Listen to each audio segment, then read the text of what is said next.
Let me tell you something. I have gone further to negotiate with the European Union companies and Canadian companies. They are sending us special areas of digital skill, which our youth will also learn. And by December this year, 4,000 Imo youths will be employed in Europe.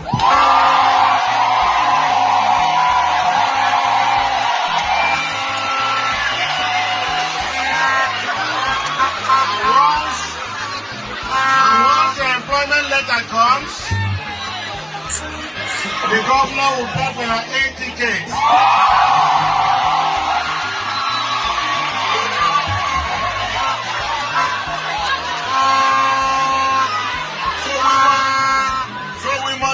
Okay, ụmụnne m, unu anụgo ihe gọvanọ of Imo steeti na-ekwu ebe a na plan ya bụ by December no negotiate go with European companies or European Union because no gịnị ma ndị Canada na n'oge na anyị akpọpụ ndị Imo steeti ụmụafọ Igbo anyị abroad ka ha jere rụba ọrụ. Igwe mmadụ wee na-akụpụ aka na-ama n'elu. Ka m gwa gị eziokwu, akwa ma ọ dị mma anyị o shikwere ike ife ọ dị mma anyị o siri ezigbo ike. Ị ga-anọ sometimes efuka ebe ndị mmadụ na-ekwu dat na Hope Uzodinma eme ọfụma na steeti azụ bezongodo ihe na-emegodo ma ndị sekuriti ma ndị otu ya ma akwa efuru ihe juru ebe ahụ. Adam like if sometimes I need book and is emotion and sentiment. You got to go and like real and you know on a neutral ground, reality. You got to go now. Whether you like it or not, the way the things will have in a minute. It's like I hope Uzodinma is coming back as the governor of Imo State. Whether I to complain or them of my Imo State, what is happening? Listen. Ndị Igbo si na agba mbụ ọtụnụgwọ agba abụ ọtụnụgwọ ọbụla ogwe ka apịla akụ and onye a na-agụ ibi ọ na-eto afọ nwere ihe ọtọbọ na ajọ ọfịa. Ngwa gee ntị ka m kọọrọ gị ya. Gọvanọ na-achị steeti si na ọ na-negotiate go with another country ka abịa kpọpụ citizen ọ na-achị buje ebe ahụ ka ha jee rụọ ọrụ. Nwanne ka m gwa gị nke bụ eziokwu, o nwere gọvanọ ma minista nwere ike imepe ọnụ na abroad kwuru ihe akịtọ opuko ma ọ bụrụ Malaysia ma onwegodo ihe gọọmenti na-program because of something. Ịmana a na-program ndị ahụ ka ha jee mmụta chigata azụ bido ihe a na steeti ahụ maọbụ kọntrị ha si.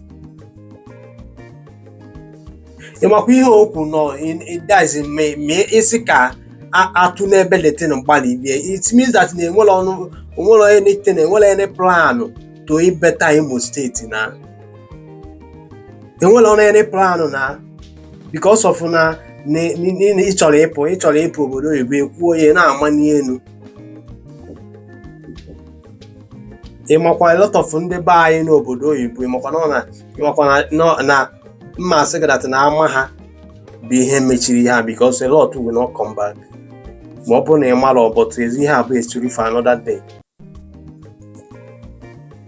Kedu ihe mee na that governor bụ Hope ama m pụọ okay negotiate with those countries ka abịa rụọ ọrụ ndị Imo steeti factories and ihe niile ọ ga-abụ onye gụchaa ụmụ Imo ma gụchaa akwụkwọ enweta ọrụ immediately without ịchọ ọrụ achọ because ịchọgodo ọrụ na Nigeria anyị bụ another work ka ọ dịrọ ka obodo ndị ọzọ ga-abịa ịgụchakwala akwụkwọ dị sure na imechago ihe gbasara akwụkwọ gị, ịbata ebe a iwere sistem gị ma apply job, submit ya CV, emechaa kpọọ gị interview, even sef some na-eme interview online, ibido ọrụ.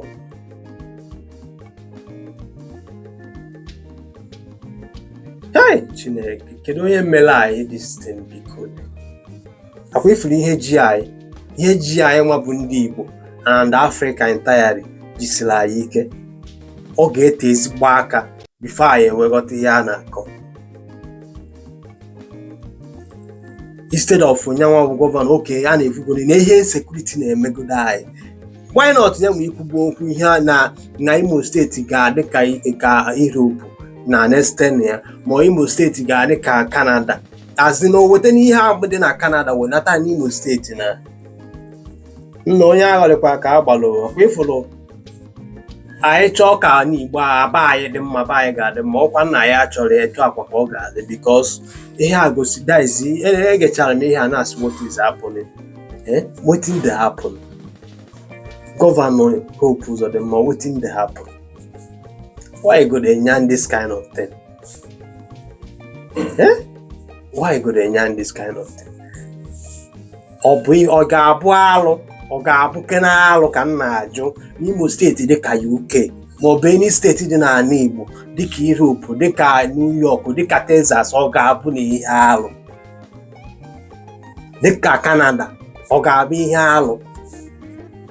Na-aka akụkọ na program ka na-negotiate with ndị European Union ka e wee ikporo ụmụ ndị Imo steeti pupu abroad, sponsor ha ajezi ebe ahụ na-alụ ọrụ. Imo steeti citizen adị one, ndị a ga-apụ apụpụcha ndị nọ n'okere ife ya na-alụ nkwe company ma factories dene. You no go ask this one, ị na-akụ aka jisi na ike kụba n'aka na